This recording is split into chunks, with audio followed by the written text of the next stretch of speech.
Alright, I'm doing a speech today. Nice to meet everybody. Thank you for coming. It's regarding people that are committing sin without Christ, and this is big time stuff, are going to hell. Now, this is obviously a big deal for us Christians today. So, the jail is a second chance reconciliation for repentance. The jail system in general. This topic obviously hits home for me because of my current predicament and the fact that I have spent some time in a jail cell. So, I mean, I was around lost people every day suffering emotionally from their challenges.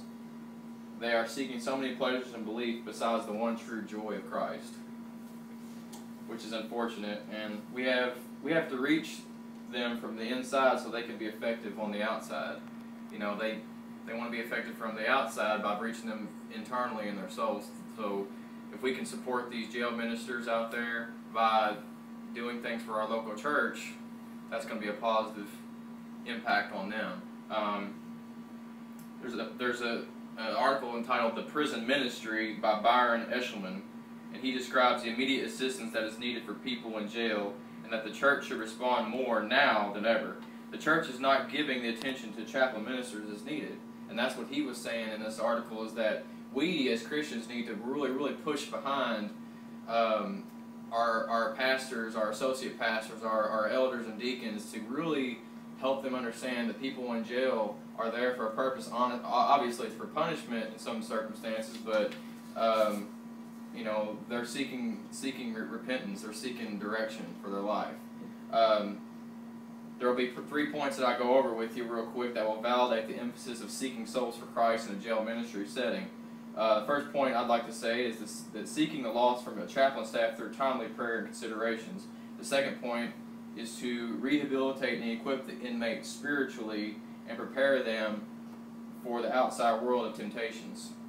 So we must do that. And the third point is to give the inmate hope as they are greeted by their friends and families.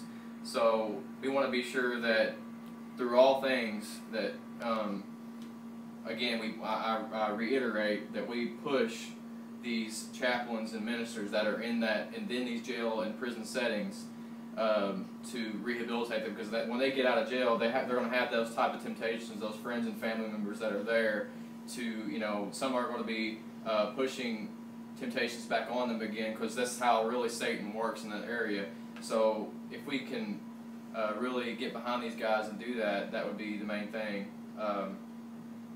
This is a quote from Ken Curley, who participated in the article "From the Sanctuary to the Slammer." The overarching theme identified the narratives of prison ministry workers was the compassion expressed for inmates and in their life. One prison chaplain quoted this from the article: "I wanted to work with them towards showing these men that you could change your life even though you were behind bars, and that people did care about them. They were not just, as the old saying goes, their throwaways. They were still human beings that had erred in their ways, and which we all have erred in one way or another in life.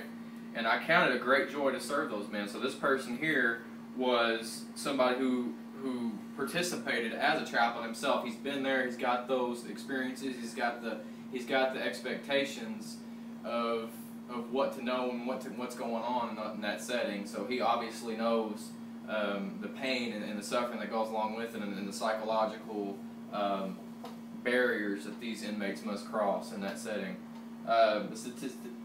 This statistic, comes from a source who has had experience in the prison field of ministry, and it reflects how important this ministry is, and it needs to progress as well.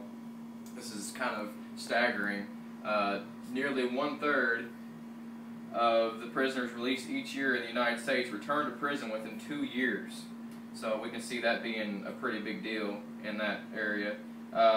We need to rehabilitate and equip the inmates spiritually and mentally to prepare them for the outside world of temptations. I've already covered that pretty much, but in September of 1968, we see that there was an article written by Byron Eshelman. In this article, he speaks that there are inmates that go to the chaplain for various reasons. These reasons could include a dangerous situation, or could be that they just need someone to hear them out for what they're experiencing emotionally. So whatever they're going through, you know, dangerous situation, whatever, they just have that experience, and then they take it with them in the jail cell, and people need to be there to be able to progress them through that. K.R. Curley explains that from the sanctuary to the slammer again that it's very important that the chaplains do not act superior over inmates in the facility. They are to interact with inmates on equal footing. This would be essential to be so that there can be a level of comfort between the inmate and the counselor. As we conclude today, if we look back to where we began, it is sin. Sin has captivated our society for so long, and we as Christians have to stand up against this horrible illness. If people continue to live in sin, it will be tough to grapple the lawlessness of Satan and his power. It can overwhelm us and become too much. If we proclaim the power of God to these inmates and help them understand that they are loved by the Christ, the Son of the living God, we will see hearts changed. The point of everything we live for every day is that we understand that the lost and dying soul of this world is our #1 priority. Thank you. Appreciate it. Thank you for